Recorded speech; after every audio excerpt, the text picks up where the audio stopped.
My name is Rachel Morgan. I'm 28 years old, and this is how I took revenge on the person who destroyed my life, one lie at a time. The night it all fell apart, I was sitting on the cold wooden floor of my apartment. No lights on, just the soft blue glow of my laptop screen flickering across my face. That's when I saw it. Subject: legal notice, fraud investigation. I thought it had to be a mistake. My hands trembled as I read the words again. Fraud, embezzlement, me. I kept blinking, as if the email would change, as if it wouldn't have my name in bold, pinned to a nightmare I hadn't even seen coming. I had poured 5 years of my life into that job. First to arrive, last to leave. I had worked holidays, weekends, birthdays. I thought I was building something, a career, a future, maybe even a legacy. Turns out I was just the perfect scapegoat.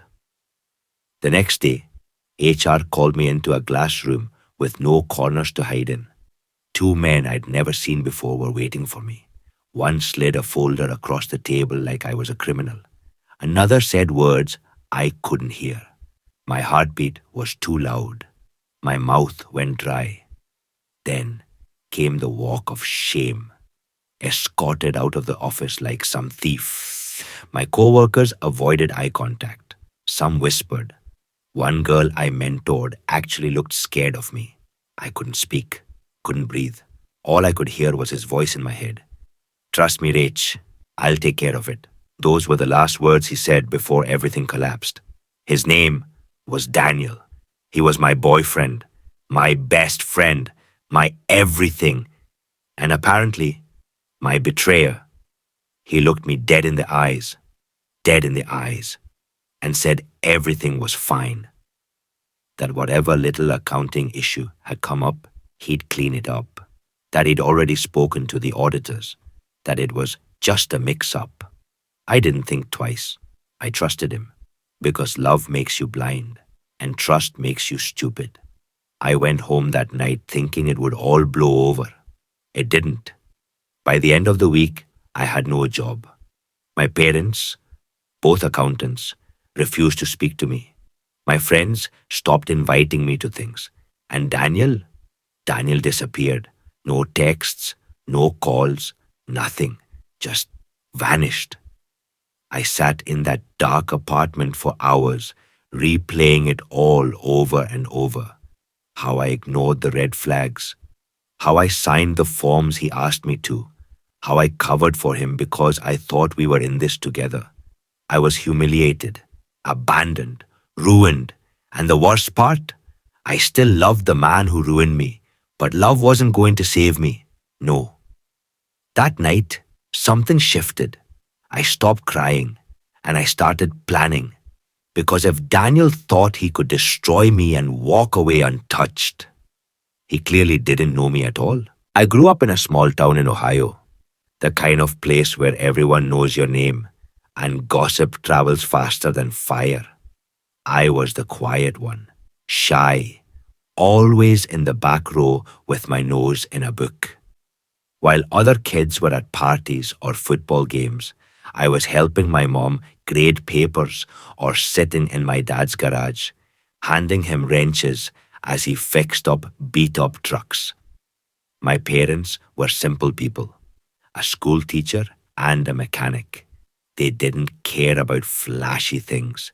They cared about doing things right, telling the truth, earning what you keep. That was our religion. I loved them. I wanted to make them proud.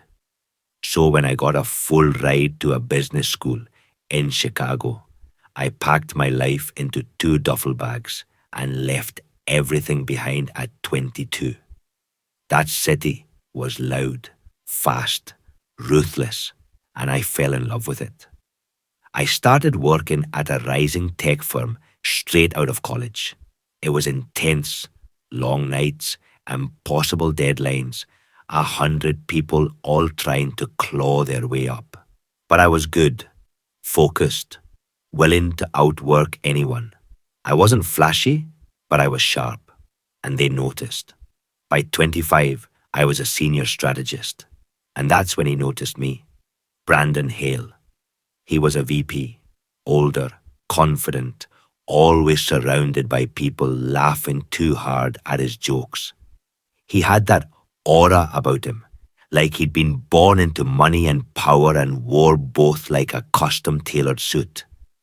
But with me, he was different, or at least he seemed different. He didn't flirt the way the others did.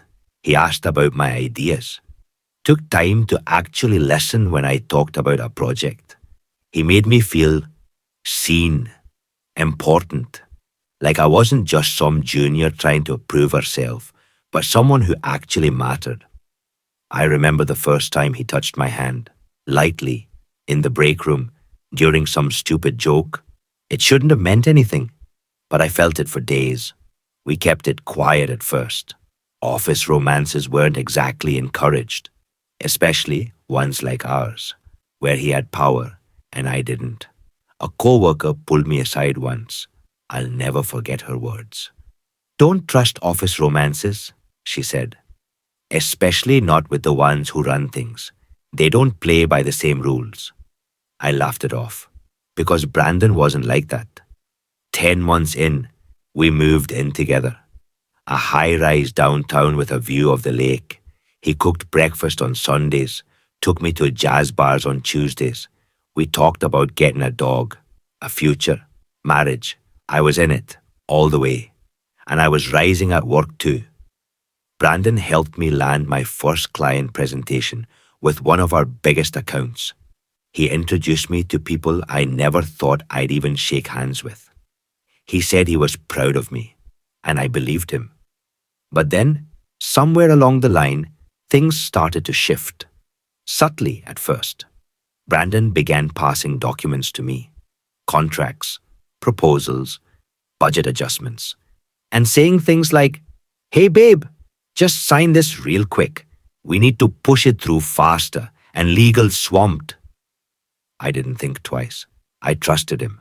I mean, this was the man I lived with, slept beside, planned my life with. Why would I question him? I didn't know it then, but I was signing my own noose, one document at a time. It wasn't until much later that I looked back and saw it clearly. The pattern, the planning, the setup. Brandon had positioned me as the perfect fall girl. He knew I'd never say no, that I'd never ask too many questions, that I'd protect him, blindly, loyally. That was his greatest weapon, my loyalty, and I handed it over, gift-wrapped. I think the worst part is how much of it felt real, how I clung to the little signs of love, the coffee waiting on the counter, the way he'd kiss the top of my head, the way he'd say, "I've got you," when I was stressed, but he didn't have me. He was just making sure I had him. So when it all came crashing down, when the fraud investigation started, when I saw my name at the center of it all, I realized it had never been about love. It had been a game, and I was just another pawn on his board. But what Brandon didn't count on was what a pawn can do when she wakes up. Because I may have been naive once, but I wasn't stupid anymore, and I was done playing nice. It started with a whisper, a rumor in the hallway about a financial discrepancy in one of our major projects. I didn't think much of it at first. These things happened. Budgets shifted, reports glitched, nothing to panic over. But then the senior audit team showed up. They weren't smiling. They were tearing through files, cross-checking everything. Contracts, invoices, internal memos. I kept my head down, did my work, trusted the process, until they found the signatures, my signatures, on inflated budgets, on altered projections, on unauthorized transfers. Every questionable document had one thing in common, my name at the bottom. My heart sank. I knew I hadn't done any of that, but the ink was mine. The forms were real. The dates matched. All of it looked like I had orchestrated it. I was called into HR. The room was cold, windowless. Legal was already there when I walked in. 3 people in suits staring at me like I was already guilty. They showed me the documents, one by one, line by line. I kept repeating, these weren't my decisions. I didn't make these changes. I didn't alter anything. And then I said the only thing I could think of. Ask Brandon. Silence. Then, Brandon Hale is currently on personal leave. My stomach dropped. I tried calling him, texting, messaging, nothing. No response, no sign of him in the building. It was like he had vanished into thin air. 2 days later, I found him. He was at some upscale lounge, glass of scotch in one hand, tie loosened like none of this even touched him. I marched up to him, furious, shaking. Brandon, what the hell is going on? They think I did this. He looked at me, really looked at me, and all I saw in his eyes was cold calculation. He didn't even flinch. You'll be fine, Rach, he said. Just say it was a mistake. People recover from this kind of thing. That's when I knew. He wasn't just abandoning me. He had set me up. Brandon pinned everything on me. He told the firm I acted on my own, that I manipulated budgets without his knowledge, that I used his access to cover my tracks, and that he was just too trusting. Overnight, I became the story. Fired, blacklisted across the industry. Clients dropped me like I was poison. Recruiters stopped responding. No one would even return my emails. My name was in headlines, industry forums, subreddits. The ambitious girl from Ohio. A fraud. A liar. Even my parents stopped calling. I could hear the disappointment in my dad's voice the last time we spoke. He asked, Rachel, did you really do this? I couldn't even answer. My landlord gave me notice the same week, said the situation made him uncomfortable. Then came the lawsuit. The firm suing me for damages, claiming reputational harm and financial losses. And just like that, the life I built, brick by brick, collapsed. No job, no home, no friends, no family. I didn't eat for days. I'd just lie on my mattress, the only thing I hadn't sold, and stare at the ceiling. I kept asking myself how I didn't see it, how I could have been so blind, how I could have let a man walk me to the edge of a cliff and push me off it with my eyes wide open. And still, a part of me loved him. That was the cruelest cut. It wasn't just losing my career. I lost who I was. I lost myself, the version of me that believed in hard work, that believed in people, that believed in love, that Rachel died. But what rose in her place was someone sharper, colder, angrier. I wasn't sure what I was going to do yet, but I knew one thing. Brandon Hale thought he ended me. He was wrong.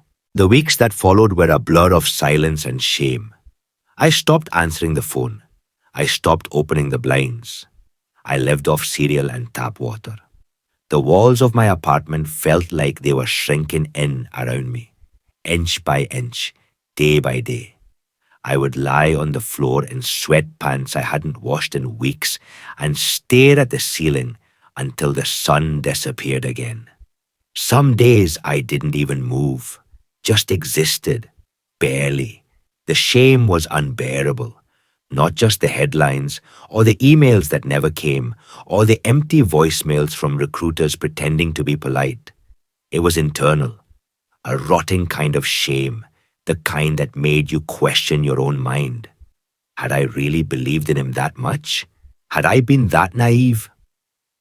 There were nights I sat on the edge of my bed, staring at a bottle of sleeping pills and wondering how many would be enough, wondering if disappearing would make the headlines go away, if my parents would stop being ashamed, if Brandon would even care.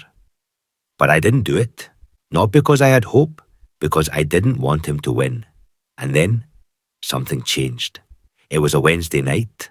I was scrolling through LinkedIn like some sick masochist, punishing myself with the success of others. And there he was, Brandon Hale, newly promoted CTO of a sleek new fintech startup, grinning in a press photo, holding a glass of champagne, standing next to executives I used to have meetings with, people I introduced him to. He was thriving, using my contacts, my relationships, my work. That was the moment the grief stopped.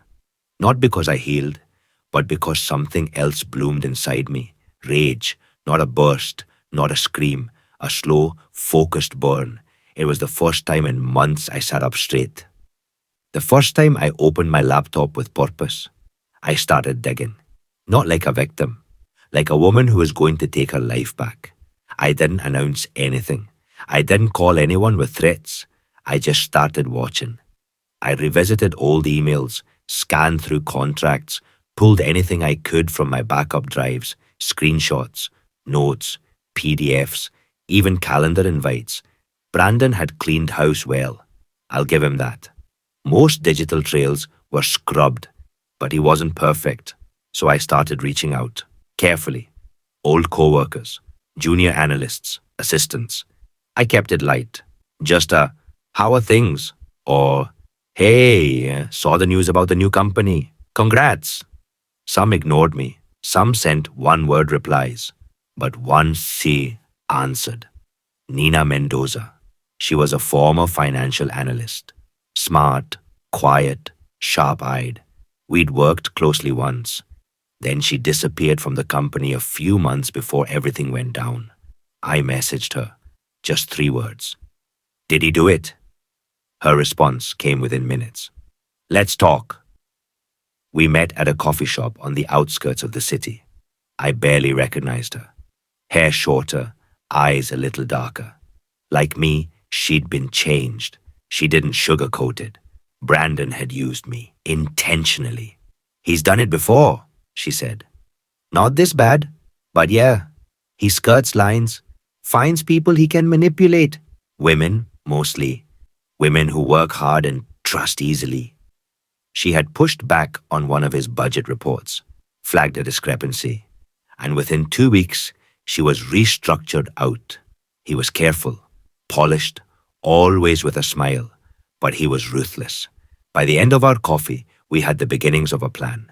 I moved in with my cousin in Evanston, crashed on her couch, picked up remote freelance work, doing basic bookkeeping and tax prep for small businesses. It was humiliating, going from negotiating 6-figure deals to organizing receipts.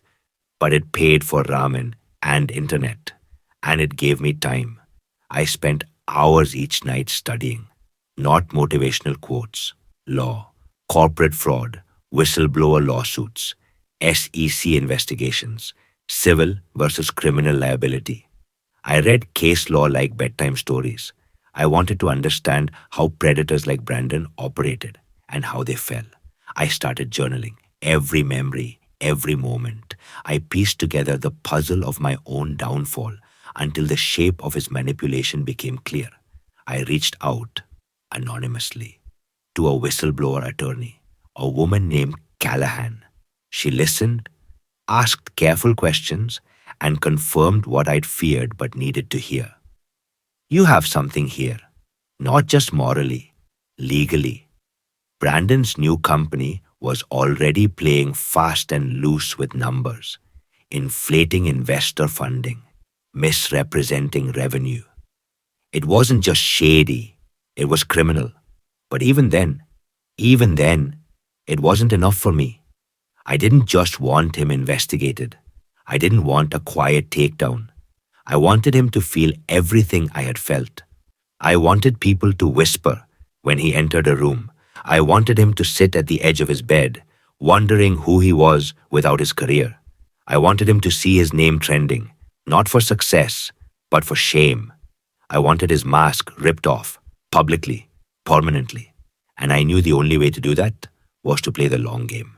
So I kept digging, kept working, kept watching. I started following the people in his new circle, their posts, their connections. I tracked press releases, investor meetings, and launch schedules. I knew what restaurants they liked, what charities they supported, where they spoke at conferences. I wasn't stalking, I was building a case, not just a legal one, an emotional one, because Brandon Hale didn't just destroy my career. He hollowed me out and wore my trust like armor. Now, I was the one sharpening the blade, and he had no idea it was coming. They were hiring consultants. Brandon's startup, Crystal Technologies, was in its scaling phase. Overworked, understaffed, and desperate for sharp minds to get them through an investor push. I became one of those minds, not as Rachel Morgan, as Elena Price, a contract financial systems consultant from Denver, recommended through a boutique freelance firm I had built a fake trail through. I wore a dark auburn wig, heavy glasses, neutral tones, spoke with a slight southern drawl.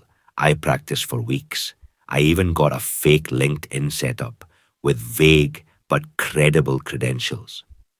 Brandon met me on Zoom first, distracted, arrogant, barely looked at the screen. You came highly recommended. Let's just get the books prepped for the Q4 pitch. No drama, no delay.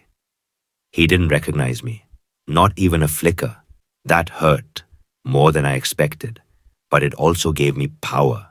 Inside the company, I kept my head down. I didn't talk much, just did my work. Thorough, fast, invisible. It only took 2 weeks before I had access to everything. Digital documents, unsecured drives, emails left open on shared folders. It was all there, the entire rotten web, misreported revenue, altered investor updates, even spreadsheets where they backdated contract signatures to make their burn rate look manageable. And then came the audio. I found recordings, Zoom calls Brandon had forgotten to delete. In one, he coached 2 interns on how to clean up projections for a presentation. His words, verbatim: investors don't want honesty. They want confidence. Just smooth out the numbers and make sure they look scalable. There it was. Intent.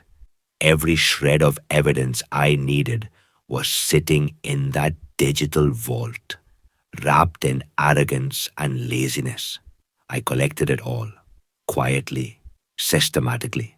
I created multiple backups, uploaded everything to a secure drive, sent copies to whistleblower attorney Callahan under encryption.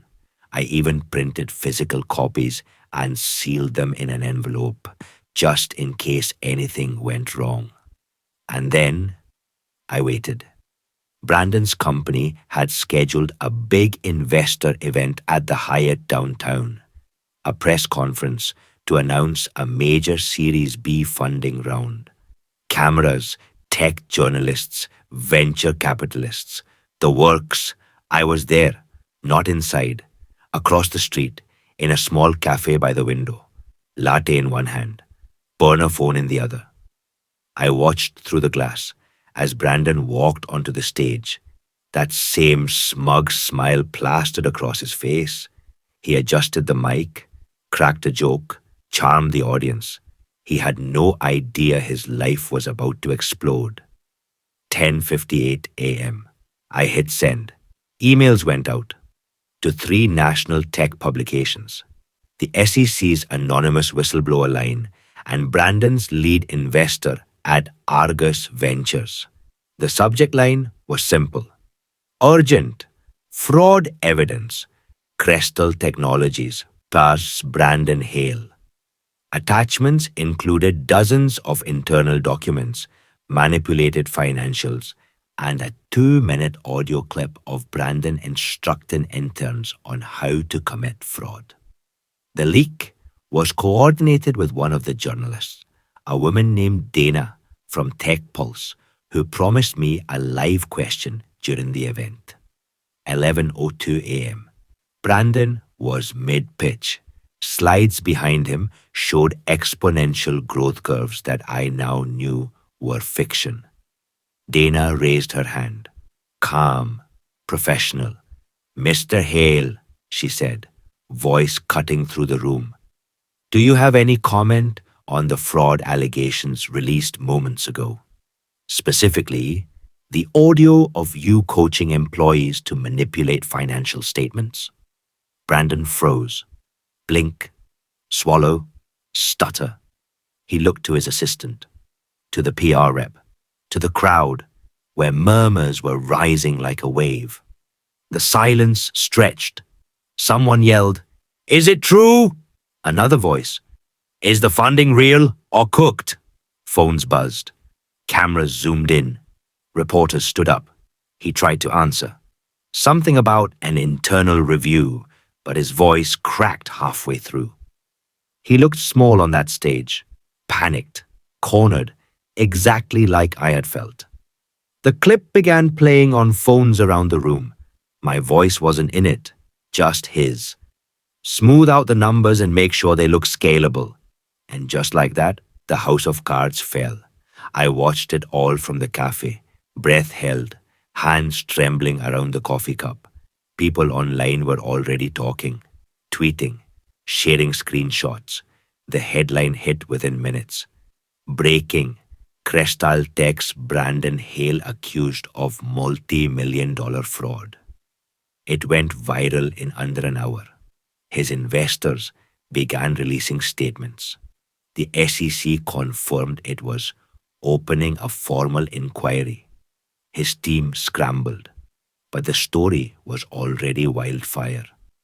Tech blogs, LinkedIn, TikTok breakdowns, Reddit threads, Brandon Hale, the golden boy of fintech, now radioactive.